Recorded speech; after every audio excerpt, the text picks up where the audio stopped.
call came 3 days before Thanksgiving. I was on my couch, laptop open, finishing up a freelance project when my phone buzzed. Stepmom. Which was weird because she never called me directly.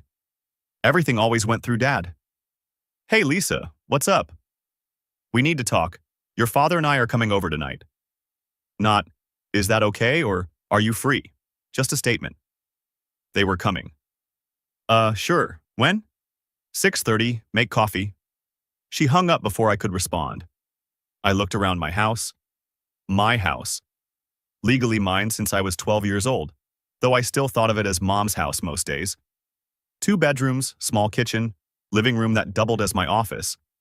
Nothing fancy, but it was paid off and the property taxes were manageable on my freelance income. Mom had moved to Florida 3 years ago when she retired early. Left me the house she'd won in the divorce, the one she'd legally transferred to my name when I was 12 for reasons I never fully understood. Something about protecting it from Dad's future claims, she'd said. I was 24 now, paid all the bills, handled all the maintenance. It was mine in every way that mattered. Dad and Lisa visited every few months. Always pleasant, always polite, usually around holidays. I'd assumed this was another one of those visits. I was wrong. They arrived at 6:47 p.m. I'd made coffee like Lisa requested, even put out the good mugs. Dad looked uncomfortable the moment he walked in, hands in his pockets, not quite meeting my eyes. Lisa looked determined. We sat at the kitchen table. The same table Mom and I had eaten at for years before she moved. The same table where I'd done homework while Mom worked night shifts. The scratches in the wood from my middle school science project were still visible. Lisa didn't waste time. "Thanksgiving is in 3 days," she said. "My sister's family is coming to visit. 8 people total. Her 3 kids, her husband, my parents, my nephew, and his girlfriend." "That's nice," I said, sipping my coffee. "Should be a good time." "They need a place to stay. Hotels are absurdly expensive during the holidays." I nodded. "Yeah, Thanksgiving week is brutal for hotel prices.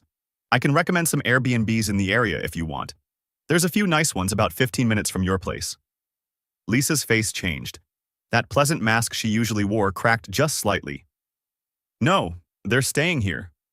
I blinked. "Here? This house?" "Yes." "Lisa, this house only has 2 bedrooms. I don't think 8 people. Which is why you need to leave for the week." The coffee suddenly tasted like acid. "I'm sorry, what?" Dad finally spoke up. "It's just for a week, Thanksgiving through the weekend. You can stay with friends, or get a hotel room. We'll cover half the cost." I set my mug down carefully. "You want me to leave my house so your wife's family can stay here?" "It's not a big ask," Lisa said. "You're one person. They're 8. The math is simple. The math is that this is my house." Lisa leaned forward, and I saw something in her eyes I'd never noticed before. Something cold. "Technically, your mother gave you this house when you were a child, as part of her spite campaign against your father. You should be willing to share it with family. Real family. Real family." Those 2 words hung in the air like smoke. "Mom put this house in my name legally," I said quietly. "It's in the divorce decree, filed with the county, notarized, legal." "You were 12, Lisa said dismissively. "That was your mother being vindictive. Your father deserves access to this house too. He helped pay for it before the divorce. And he signed it away in the settlement, in exchange for keeping his retirement accounts, I'm pretty sure." Dad shifted uncomfortably. "Son, we're not trying to start a fight. We just need help with Thanksgiving hosting. Family helps family." "I agree, which is why I'm offering to help you find accommodations. But I'm not leaving my house." Lisa stood up abruptly, her chair scraping against the floor. "Listen to me very carefully. My family is coming. They're expecting to stay here. I already told them they could. You're being incredibly selfish." "I'm being selfish. You showed up at my house and demanded I leave for a week. This house should be your father's. Your mother stole it from him. A judge awarded it to her in a legal proceeding. That's not stealing." Lisa's voice went cold. The polite mask was completely gone now. "Get out. Pack your things. My family needs this space. You have until tomorrow morning." I stood up too. "No." Excuse me? I said no. This is my house. You don't get to kick me out of my own house. I'm serious. Pack a bag. Leave the keys on the counter. We're moving them in Wednesday morning, whether you're here or not. Dad was still sitting, looking at his hands, saying nothing. Some distant part of me registered that my father was watching his wife try to illegally evict his son and wasn't saying a word to stop her. I walked to the front door and opened it. You need to leave, now. Lisa didn't move. You're making a huge mistake. Maybe, but it's my mistake to make. In my house, on my property, that's legally mine. She grabbed her purse, walked to the door, stopped right in front of me. You're going to regret this. When your father cuts you off, when the family finds out how selfish you are, when everyone knows you ruined Thanksgiving, you're going to wish you'd been reasonable. I'll take my chances. Dad finally stood, walking slowly to the door like a man heading to his execution. Son, please, think about this. I have. The answer is no. You're really going to let your pride ruin a family holiday? My pride? Dad, she just tried to kick me out of my house. He didn't have an answer for that. Just shook his head and walked out. Lisa slammed the car door hard enough that I heard something rattle. They drove off, taillights disappearing down the street. I closed the door, locked it, put the chain on. Stood there for a moment in the silence of my house, my heart pounding, hands shaking slightly from adrenaline. Then I walked back to the kitchen table, sat down, and opened my laptop. 8:34 p.m. I pulled up the folder where I kept important documents. Birth certificate, social security card, car title. And there, in a subfolder labeled House Stuff, was Mom's divorce decree and the property transfer documents. I opened them. Read through the legal language I'd skimmed a dozen times before, but never really absorbed.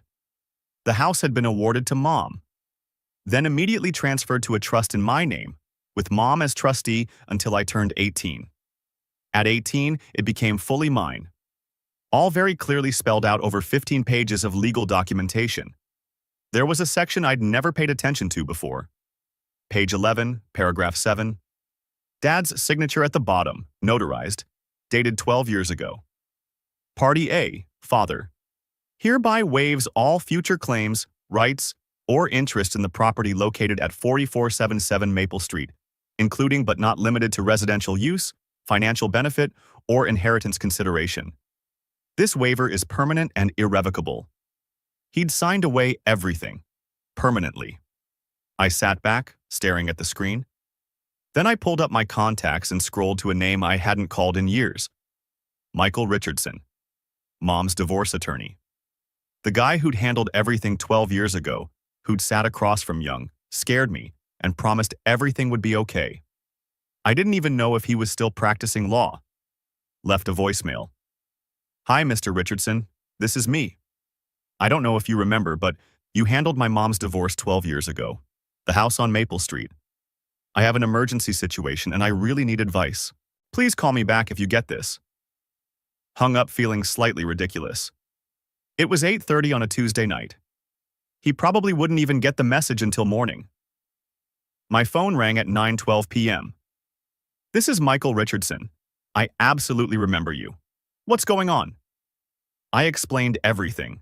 The visit, the demands, Lisa's threats, the real family comment, the ultimatum about leaving by tomorrow morning.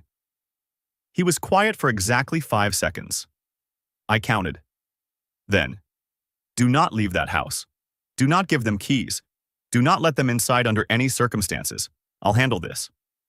What are you going to do? Your mother didn't just transfer that house. She put very specific legal protections in place for situations exactly like this. Your father signed documents waiving all claims, not just to ownership, to everything. He can't demand access, can't claim parental rights to the property, can't argue for shared use. Nothing.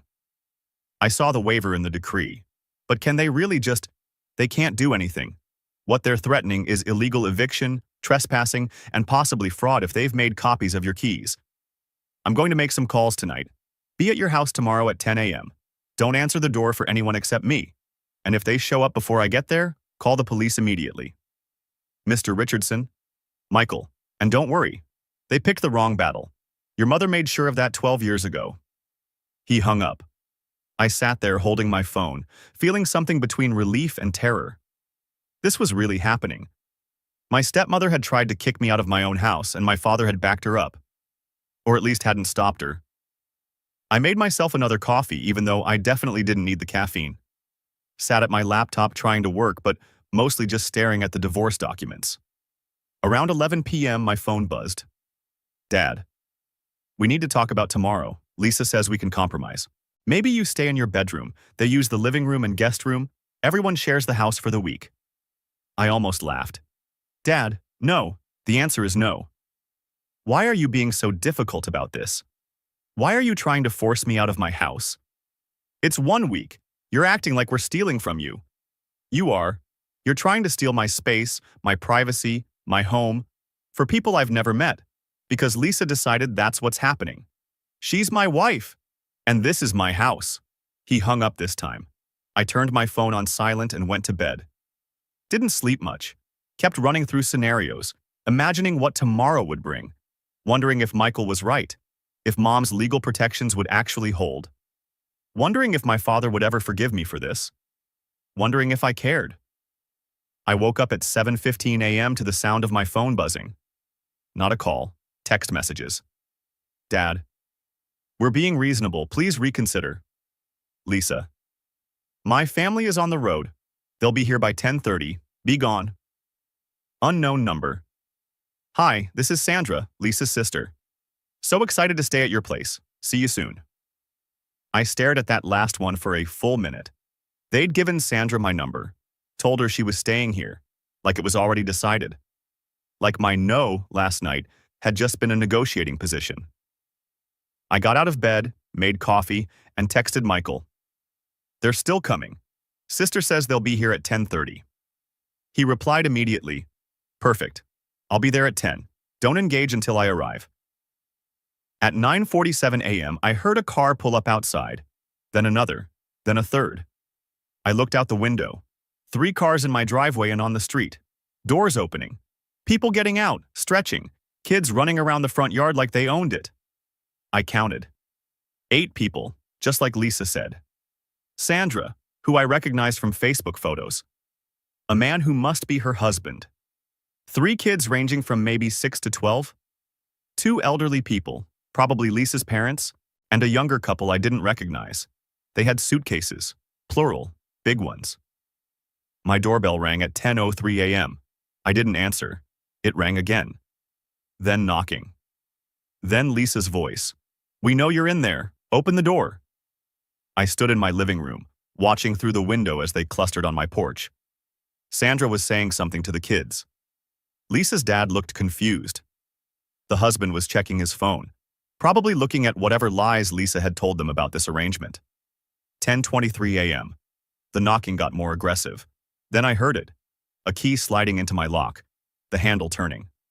Lisa's voice, triumphant. See? I told you I had a spare. We don't need his permission. The door didn't open. She tried again. Jiggled the key. Pulled it out, looked at it, tried again. It's not working. Her voice was rising, that edge of panic people get when their plans fall apart. I walked to the door. Didn't open it. Just spoke through it loud enough for everyone to hear. That key doesn't work because I changed the locks last night. Silence. Then chaos. Lisa. You what? Sandra. Wait, what's going on? Lisa said this was arranged. Lisa's dad. Honey, maybe we should just… Lisa screaming now. Open this door right now. No. I heard her telling someone to call the police. Heard her saying I was illegally locking out my father from his own property. Heard Sandra asking if they should just go to a hotel. Then I heard something else. A car pulling up, engine shutting off. Car door closing with that solid, expensive thunk of a well-made vehicle. I looked out the side window. Black Lexus SUV. Michael Richardson getting out of the driver's side, looking exactly like a divorce attorney who'd been dealing with family drama for 30 years. Gray suit, leather briefcase, the kind of calm expression that said he'd seen worse than this.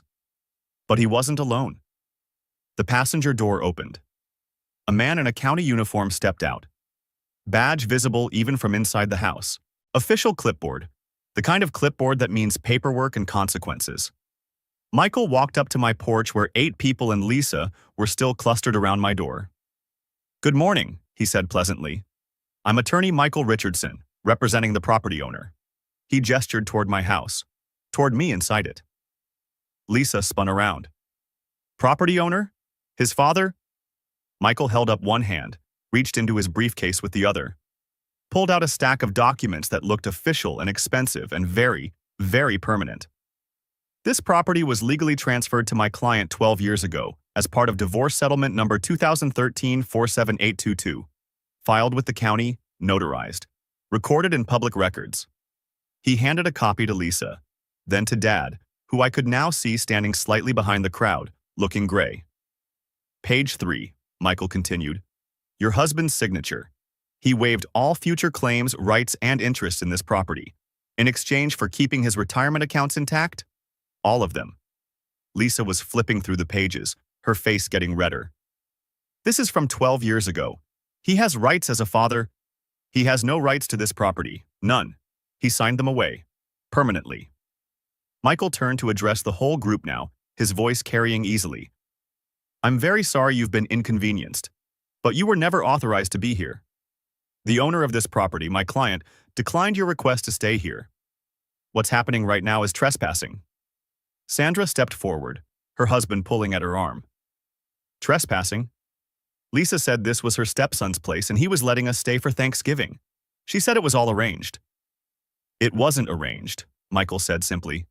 "It was demanded. And when my client refused, you were told to come anyway. That makes this trespassing." Lisa's dad spoke up, his voice shaky. "We drove 6 hours. The kids are tired. Can't we just work something out?" "I'm afraid not. The property owner has been clear. He wants you to leave." That's when the man in the county uniform stepped forward.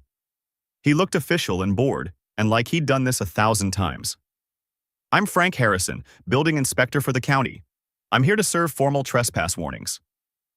He pulled out a small stack of papers from his clipboard. "If you don't vacate this property within 5 minutes, criminal charges can be filed. That includes arrests, fines, and a permanent record." One of the kids started crying. Sandra's husband was already pulling suitcases back toward their car. Lisa's mom looked like she wanted to disappear into the pavement. Dad finally spoke. "Son, please, can we just talk about this?" I opened the door for the first time, stepped out onto my porch, looked at my father. "You signed away this house 12 years ago, Dad. You chose the retirement money. That was your decision. Now you want it back? You want to give your wife access to something you legally gave up? That's not how this works." "I didn't think..." "You didn't think what? That I'd actually say no? That I'd stand up for myself? Or you didn't think at all?" Lisa tried one more time, her voice shrill. "This is absolutely insane. You're kicking out children? On Thanksgiving week?" Michael's voice went cold. "No one's kicking out children. They were never invited. You lied to your family, brought them here under false pretenses, and attempted to gain illegal entry with an unauthorized key. My client offered to help you find appropriate accommodations yesterday. You refused." Frank the inspector checked his watch. 4 minutes, folks." The crowd started moving. Slowly at first, then faster. Sandra was crying now, saying something to Lisa about "never again" and "can't believe you lied to us." The kids were being loaded into cars. Lisa's parents were already backing down the driveway. Lisa stood on my porch, shaking with rage. "This isn't over. We're family. Your father deserves..." "My father signed legal documents," I said quietly. "What he deserves is what he agreed to 12 years ago. Nothing more." She opened her mouth, closed it, opened it again. No words came out. Dad touched her arm. "Lisa, we need to go." "No, this is..." "Lisa." His voice was firm, broken. "We need to go." She let him lead her down the steps, watched them get into their car. Watched as 3 vehicles full of angry, confused, betrayed people drove away from my house. Michael and Frank stood with me on the porch, watching them disappear down the street. "That went better than expected," Frank said cheerfully. Usually someone throws a punch by now. You've done this before? I asked. Oh yeah. Property disputes are my specialty. You'd be surprised how often family tries to claim rights to houses they don't own. He handed me a card. You have any more trouble? Call me directly. I'll file official reports. He walked back to his car, whistling. Michael turned to me. Your mom called me 3 years ago when she moved to Florida. Said if anything ever happened with your dad and that property, I should handle it immediately. She updated her emergency contact list with my number. She knew this would happen? She knew your father. And apparently, she knew his wife too. He pulled out another document from his briefcase. This is a cease and desist letter, already drafted, ready to send. If they contact you again demanding access to this property, we file for harassment and possibly a restraining order. Do you think they will? I think they just got embarrassed in front of their entire extended family. I think Lisa's sister is probably screaming at her right now in a hotel parking lot. I think your father just had to face something he's been avoiding for 12 years. He smiled slightly. No, I don't think they'll bother you again. He handed me a folder. Copies of everything. The decree, the waiver, today's trespass warning, the cease and desist. Keep them somewhere safe. How much do I owe you for this? Your mother set up a retainer 12 years ago. We're good. He started walking to his car, then turned back. She was a smart woman, your mom. Put protections in place for exactly this situation. She knew that someday, someone would try to take advantage of you. She made sure they couldn't. He drove away. I stood on my porch alone, holding a folder full of legal documents that proved what I'd known deep down but never quite believed. This house was really mine, completely, permanently. No one could take it from me. I walked back inside, locked the door, made myself lunch. My phone started buzzing around 2 p.m. Texts, calls, voicemails. All from numbers I didn't recognize. Lisa's family, I assumed. Calling to yell, to explain, to guilt, to manipulate. I blocked every single one. By evening, my phone had finally gone quiet. I sat on my couch in my house, eating leftover pizza, watching a show I'd been meaning to catch up on. Thanksgiving was in 2 days. I'd be spending it alone. And for the first time in my life, that sounded absolutely perfect. Thanksgiving Day came and went quietly. I ordered Chinese food, watched football, and ignored 17 calls from numbers I didn't recognize. By evening, my voicemail was full. I deleted all of them without listening. Friday morning, I woke up to my phone exploding. Not calls this time. Notifications. Facebook, Instagram, even LinkedIn somehow. All because of one post. Lisa had written a novel, posted Thursday night, apparently right after their disaster Thanksgiving dinner, at whatever hotel they'd scrambled to find. Complete with a photo of her looking sad and disappointed, the kind of staged photo people take specifically for sympathy. The post, heartbroken this Thanksgiving. My stepson refused to let my family stay at his house, a house his father helped pay for before a bitter divorce. 8 people, including children and elderly parents, were forced to find last-minute accommodations during the holidays. Some family values. When did our children become so selfish and entitled? Praying he learns what family really means. Disappointed. Family. First, Thanksgiving, heartbreak. It had 147 comments already, most of them supportive. That's terrible. Kids today have no respect. You deserve better than this. I'd never let my stepchildren treat me this way. I felt sick reading it. Watched in real time as more comments piled on. People who didn't know me or the situation deciding I was the villain in Lisa's carefully crafted story. Then I scrolled down further and saw it. Aunt Karen. Mom's sister. The one who'd helped us move out of Dad's house 12 years ago. The one who'd sat through the divorce proceedings and held Mom's hand through the worst of it. She'd posted a comment with 3 attachments. Since we're sharing stories, here's the actual story. Photo 1. Divorce decree showing the house was legally awarded to his mother, then transferred to a trust in his name at age 12. Photo 2. Page 3 of said decree, showing his father signed a permanent waiver of all rights to the property. Photo 3. His father's signature, notarized, giving up all future claims in exchange for keeping his retirement accounts. He didn't refuse to let family stay. He refused to be illegally evicted from his own property by people who showed up uninvited with suitcases. Facts matter. The comments shifted immediately. Oh. Wait, so she lied? He legally owns it? That changes everything. You can't just demand someone leave their own house. The audacity to call him selfish when she tried to kick him out. I watched Lisa's post unravel in real time. People started deleting their supportive comments. Others started asking questions she couldn't answer without admitting the truth. Within an hour, the post was gone. Deleted. Like it never existed. But screenshots live forever. By Friday afternoon, 3 different relatives had sent me copies with messages like, "Wow, she really tried it, and can't believe her nerve." Saturday brought a phone call from Dad. I almost didn't answer. Almost let it go to the voicemail I'd stopped checking. But something made me pick up. What? Not even a hello. Just what? Because I was tired and still angry and completely done with all of it. "Your stepmother's family is staying in a hotel," he said. No greeting either. "It's costing us $1,400 for the week. Can you please reconsider? Let them move in for just the remaining few days?" I actually laughed. Couldn't help it. "You're calling to ask if the people who tried to illegally evict me can now stay in my house? We shouldn't have to pay hotel costs when there's a perfectly good house sitting empty. It's not sitting empty. I live here. You know what I mean. You have extra space. They're family. They're your wife's family, not mine. I've never even met most of them." "That's not the point." "That's exactly the point, Dad. You and Lisa decided they were staying here without asking me.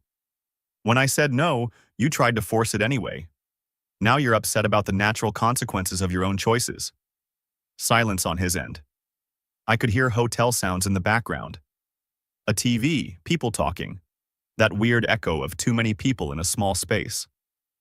"The hotel is really expensive," he said finally, quietly. "Then you should have listened when I suggested hotels and Airbnbs on Tuesday. This was preventable. You're punishing us financially." "No, I'm protecting my space. You're paying for yours. That's how it works." He hung up without saying goodbye. Week 2 brought something I didn't expect. An apology. Sort of. Email from Sandra, Lisa's sister. Sent Tuesday morning. "Hi, I don't know if you remember me from that disaster at your house. I'm Lisa's sister. I wanted to apologize for showing up like that. Lisa told us you'd agreed to let us stay, that it was all arranged, that you were going to stay with a girlfriend for the week. We had no idea she was lying. We had no idea the house was legally yours, or that she was trying to force you out. I'm so sorry we were part of that. My kids were terrified when the inspector showed up. They didn't understand what was happening. I haven't spoken to Lisa since Saturday. I don't know if I will for a while. Anyway, I'm sorry. You didn't deserve any of that." I read it 3 times, trying to find the angle, the manipulation, the guilt trip. But it seemed genuine. I wrote back, "Thanks for this. I appreciate it. For what it's worth, I'm sorry your Thanksgiving got ruined. That wasn't my intention. I just couldn't let someone kick me out of my own house." She replied within minutes.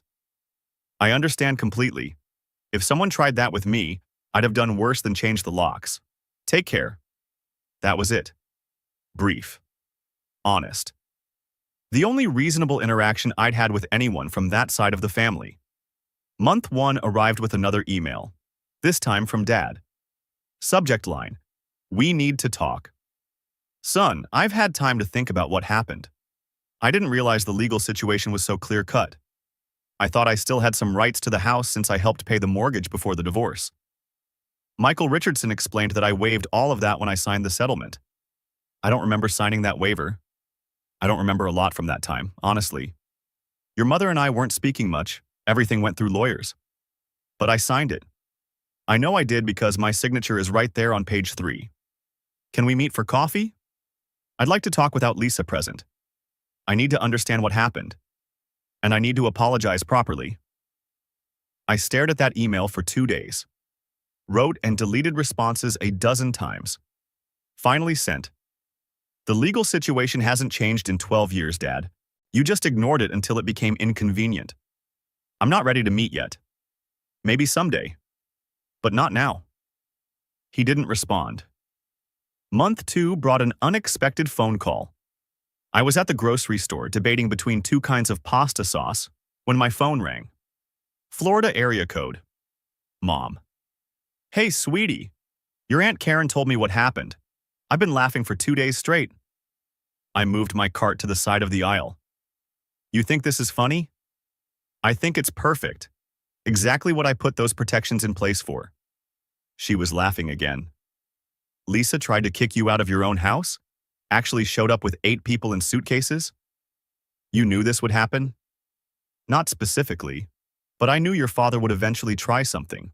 Either him or whoever he married next. I knew he'd forget he signed away his rights. I knew he'd think that being your father meant he could override legal documents. She paused.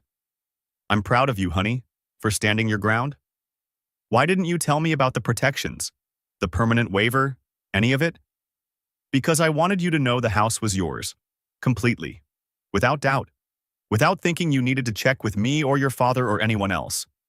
If I'd told you about all the legal safeguards, you might have felt like it was still partially his. But it's not. It never was. Not since you were 12. I stood there in the pasta aisle, holding my phone, trying not to cry in the middle of a grocery store. The documents say you set up a retainer with Michael Richardson 3 years ago when you moved to Florida. I updated everything when I left.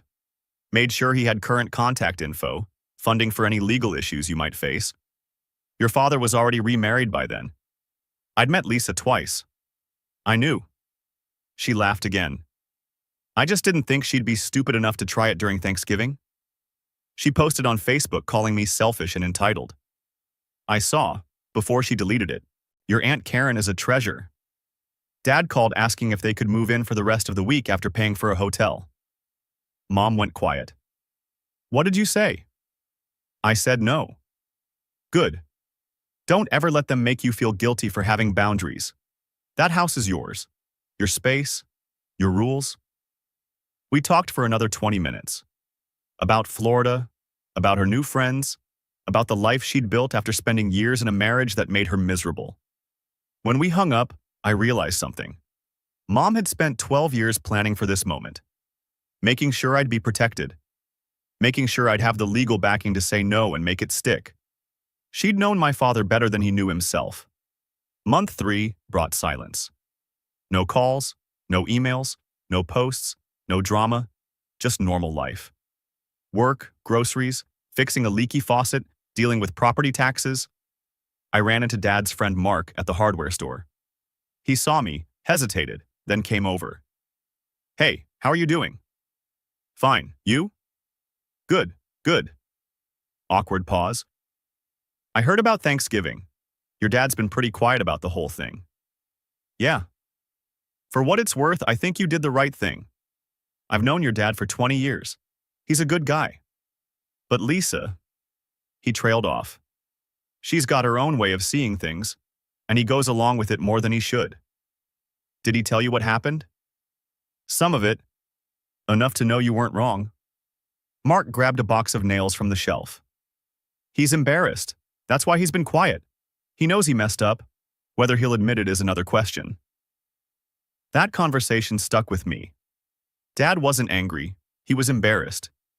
There was something satisfying about that. By month 4, I'd almost stopped thinking about it.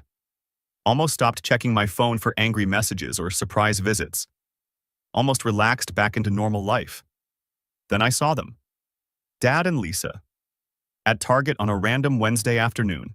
I was in the electronics section, looking at phone chargers when I heard Lisa's voice in the next aisle over.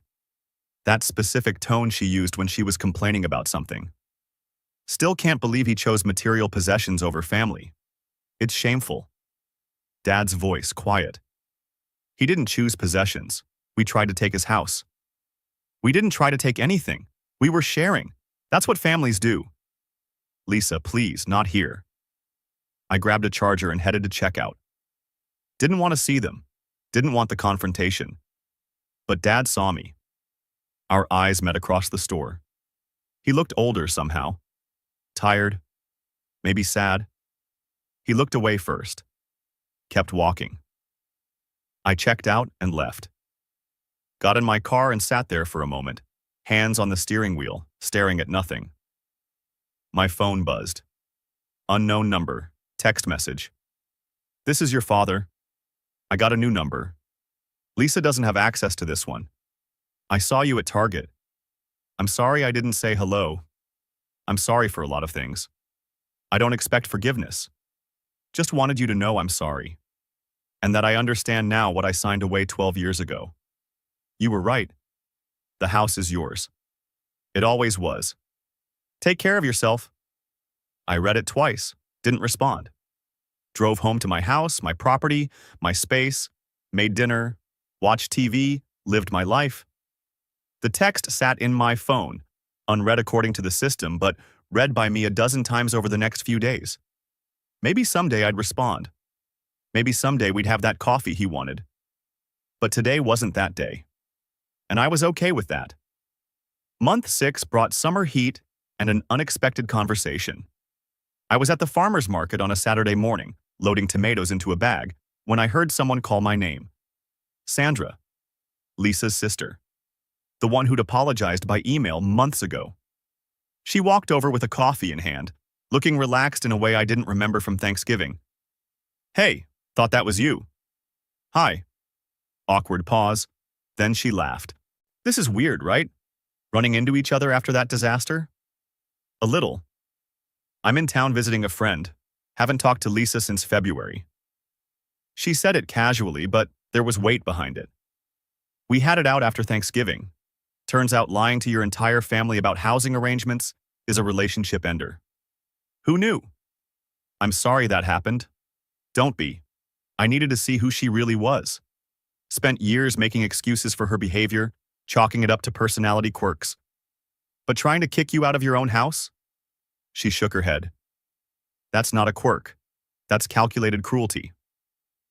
We stood there in the middle of the farmer's market, surrounded by people buying organic vegetables and artisan bread, having a conversation I never expected to have. My parents still talk to her, Sandra continued. They're doing the don't make us choose thing. But holidays are going to be interesting from now on. Pretty sure there's a Sandra or Lisa attendance policy forming. That must be hard. It's clarifying, actually. Some people you love because they're family. Some people you love because they've earned it. Lisa's in the first category now. That's all she gets. She finished her coffee. Anyway, I just wanted to say hi, and to tell you I get it. Boundaries aren't cruel. They're necessary. She walked away before I could respond. I stood there holding my bag of tomatoes, thinking about categories of family and what people earn versus what they're given. Month 8 brought news through the family grapevine. Aunt Karen called. Did you hear? Your dad and Lisa are selling their house. What? Why? Officially, they're downsizing. Want something more manageable. But your cousin Jenny works at the title company handling the sale. She saw the paperwork. They're underwater on the mortgage, behind on payments, selling before it gets worse. I felt something twist in my chest. How behind? 4 months. Ever since Thanksgiving, apparently. That hotel cost more than the $1,400 your dad mentioned. Whole week, multiple rooms, last-minute holiday rates. Put them in a hole they never climbed out of. I didn't know. They didn't want you to know. Your dad's too proud. But the math is simple. They overspent, overextended, made bad choices. Now they're dealing with consequences. She paused.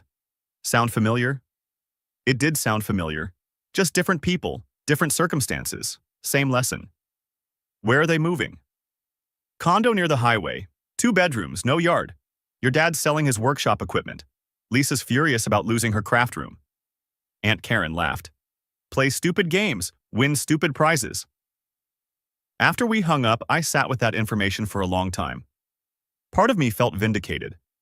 They'd tried to take my space, lost theirs instead. Poetic justice. But another part just felt sad. Dad was 62. Selling a house he'd lived in for 8 years, downsizing because of financial decisions made in anger and entitlement. I didn't cause it. But I didn't stop it either. And I was okay with both of those facts. Month 10 brought another grocery store encounter. This time at Whole Foods, in the cereal aisle at 8 p.m. on a Thursday. I was tired from work, just wanted to grab some basics and go home. Dad was there, alone, looking at cereal boxes like they contained the answers to questions he hadn't figured out how to ask yet. He saw me, froze. I watched him debate whether to pretend he hadn't seen me or acknowledge it. He chose acknowledgement. Hey. Hey. We stood 6 feet apart, strangers who used to be family, separated by more than just distance. How are you? He asked. Good. You? Okay. He gestured vaguely at his cart. Just picking up some things. We moved last month. Smaller place. Closer to Lisa's work. I heard. He nodded. Looked relieved he didn't have to explain. It's fine. Good, actually. Less maintenance. Cheaper utilities. That's good. The conversation was dying, but neither of us moved. I got your text, I said finally. From April, the new number. I didn't expect you to respond. I read it, though, multiple times. Something in his face changed, softened. That's more than I deserved. We stood in silence that felt different from before. Not comfortable exactly, but not hostile either. Just two people existing in the same space, acknowledging damage without demanding repair. I'm sorry, he said quietly. For all of it. For letting Lisa push that situation, for signing away the house and then forgetting I did. For not standing up for you when I should have. For calling you selfish when you were just protecting your space. He took a breath. I've had a lot of time to think, made a lot of mistakes. But trying to take your house was the biggest one. I nodded. Didn't say, it's okay, because it wasn't. Didn't say, I forgive you, because I wasn't sure I did yet. Just nodded. Maybe we could get coffee sometime, he said. No pressure, no expectations, just coffee. Maybe someday, I said. But not yet. That's fair. He grabbed a box of cereal. Generic brand, I noticed. Not the expensive organic stuff he used to buy. Take care of yourself, he said. You too, Dad. He walked away first this time, pushed his cart toward the checkout lanes while I stood there holding a box of pasta and feeling things I couldn't quite name. Year 1 arrived with unexpected clarity. I was sitting on my porch on a Saturday afternoon, drinking coffee and reading, when it hit me. A full year since Thanksgiving. Since Lisa's demand that I leave my house. Since 8 people showed up with suitcases. Since Michael Richardson and Frank Harrison served trespass warnings. A full year of consequences and silence and slowly rebuilding a sense of normal. My phone buzzed. Text from Mom. Happy anniversary of the day you stood your ground. Proud of you. Always. I smiled. Texted back. Thanks for the 12-year insurance policy. Best money I ever spent. Love you. That evening, I got another text. Dad's new number. 1 year ago today, I made a terrible mistake. I know you're not ready for coffee yet. That's okay. But I wanted you to know I haven't forgotten. And I'm still sorry. Happy Thanksgiving when it comes around again. Hope it's peaceful. I stared at that message for a long time. Wrote and deleted 3 different responses. Finally sent, thanks. You too. It wasn't forgiveness. It wasn't reconciliation. It was just acknowledgement that we were both still here, still trying to figure out what relationship looked like after everything fell apart. That was enough for now. I called Aunt Karen that night. Did you know Dad and Lisa sold their house because of Thanksgiving costs? I did. Do you think that makes me responsible for their financial problems? She was quiet for a moment. I think they made choices that had consequences. You set a boundary. They pushed against it. They spent money trying to force their way. That's not your fault. That's just math. Mom said she predicted all of this, that she knew Dad would try something eventually. Your mother is a smart woman. She knew your father would forget what he signed away, knew he'd think family obligations override legal documents, so she made sure you were protected. Karen paused. You want to know what I think the real lesson is? What? Some people think love means access. That being family means you get to take what you want. But real love respects boundaries. Real family doesn't demand you sacrifice your space, your peace, your rights, just to prove loyalty. I thought about that long after we hung up. Thought about Lisa's real family comment. About Dad's assumption that 1 week wasn't a big ask. About 8 people showing up with luggage expecting to be accommodated. About how none of them had asked. They'd just taken. Or tried to. And when I stopped them, I became the villain. But sitting here a year later, in my house, on my property, in my space, I knew the truth. Setting boundaries wasn't cruelty. It was survival. Saying no wasn't selfish. It was necessary. And walking away from people who demanded things they hadn't earned wasn't about being cold. It was about being clear. Some people will only see the problem when the solution stops showing up. They'll take and take until you finally stop giving. Then they'll call you the problem. But protecting what's yours, your space, your peace, your rights, that's not the problem. That's the answer. I finished my coffee as the sun set over my neighborhood. My house sat solid around me, paid off, protected, mine. Maybe someday Dad and I would have that coffee. Maybe we'd rebuild something resembling a relationship. Maybe Lisa would apologize for real instead of through Facebook posts and half-truths. Maybe not. Either way, I'd be fine. Because I'd learned the most important lesson of all. You don't need permission to protect your peace. You don't need approval to set boundaries. And you don't need forgiveness from people who demand what they didn't earn. You just need to stand your ground. The rest works itself out. And sitting here in my house, watching the day end peacefully, I knew I'd done exactly that. The house my mother protected for me. The space my father signed away. The home that was mine in every way that mattered. Nobody could take it from me. Not through manipulation, not through guilt, not through 8 people in suitcases. Nobody. And that was enough.